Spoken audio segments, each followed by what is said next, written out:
I don't remember the last time my wife, Haley, looked at me the way she looked at him that night.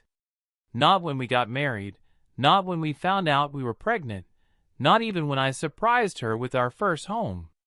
But that night, surrounded by friends and cheap beer, she looked at the local DJ like he was the only star in a sky she hadn't noticed until now. It started innocently. We were hosting a backyard party to celebrate Sarah and Mike's engagement. Cheap decorations, good food, the whole neighborhood in flip-flops and sundresses. Haley had insisted on hiring a DJ instead of using our usual Bluetooth speaker. "Let's do it right," she said, winking at me. "We're not college kids anymore." He arrived with flashy lights, an obnoxiously big setup, and a grin that suggested he was used to being the center of attention. His name was Colton. Mid-30s, tattoo sleeve, salt and pepper scruff. One of those guys who probably called himself a vibe curator when introducing himself. I didn't think much of him. Just another gig worker spinning tracks to keep the energy up. But Haley noticed him immediately. Not in a way that raised red flags, not at first. She laughed at his jokes a little too easily, tapped her fingers to every beat he dropped, and requested songs she hadn't danced to since college. Songs I didn't even know she liked. I chalked it up to nostalgia, and maybe the wine spritzer in her hand. The sun went down, the string lights flickered on, and the party slipped into that dangerous phase where the buzz starts to blur the edges. I was in the kitchen refilling drinks when I realized I hadn't seen Haley in a while. I stepped outside, scanning the yard, and someone told me she was dancing. My stomach sank before my feet even moved. She wasn't just dancing. She was twirling, laughing, her hair flying loose, eyes locked on Colton like he was gravity.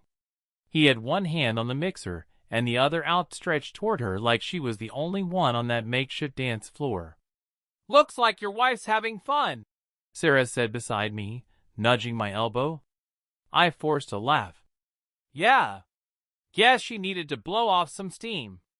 But my mouth was dry. My legs suddenly heavy. I didn't say anything when the song ended, and she leaned in to tell him something over the music. I didn't say anything when she touched his chest briefly, laughing, her fingers trailing down just a moment too long. I didn't even move when he whispered something back, and she bit her bottom lip. She didn't come to bed that night. Said she was helping Sarah clean up. I believed her. I wanted to believe her. That was the first betrayal, mine. It wasn't until the next morning that I found her phone buzzing on the bathroom counter. She was in the shower. The name, Colton, lit up the screen. I didn't look at the message. I didn't need to. I didn't sleep much that night.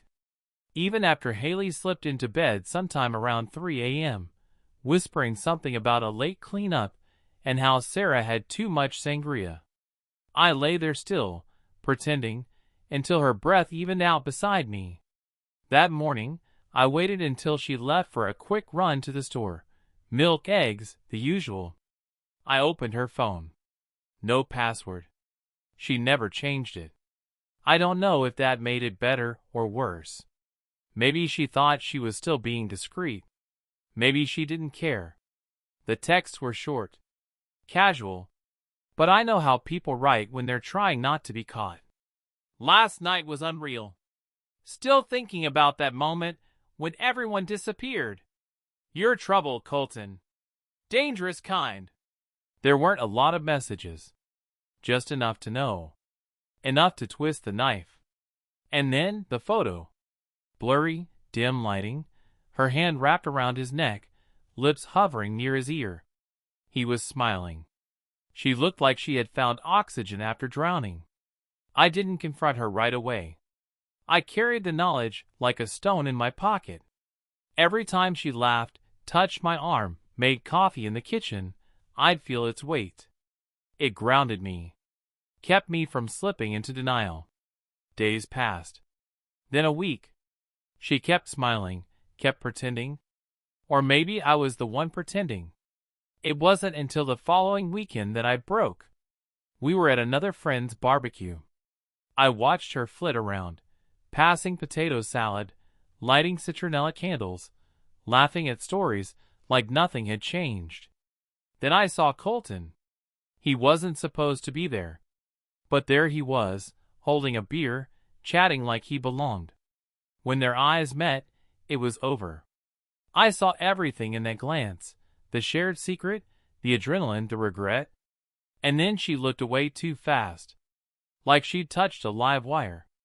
I walked straight to her, pulled her aside, and asked, "Did it happen here? At our party?" Her eyes widened. "What are you talking about? Don't lie to me, Haley. Was it in the guest room? Or maybe the garage after everyone left?" She swallowed hard. Her voice broke. "I didn't mean for it to happen. That's not a no." She nodded, eyes filling. "It was stupid. I was drunk. I didn't think. You didn't think I mattered." I said. "That's what you mean."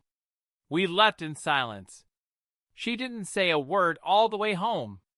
When we got inside, she started to speak, but I held up my hand. "No more explanations. No more apologies," she cried. I watched. Over the next week, we went through the motions, work, chores, polite conversations like we were two strangers stuck on a long layover.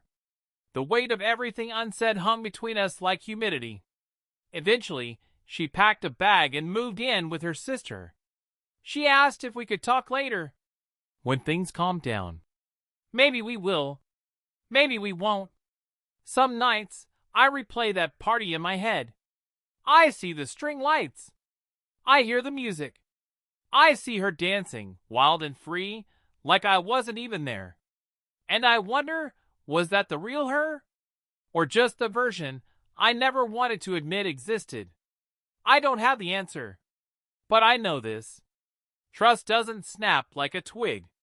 It frays like rope, one thread at a time, until there's nothing left holding you. And once it breaks, no song in the world can bring it back.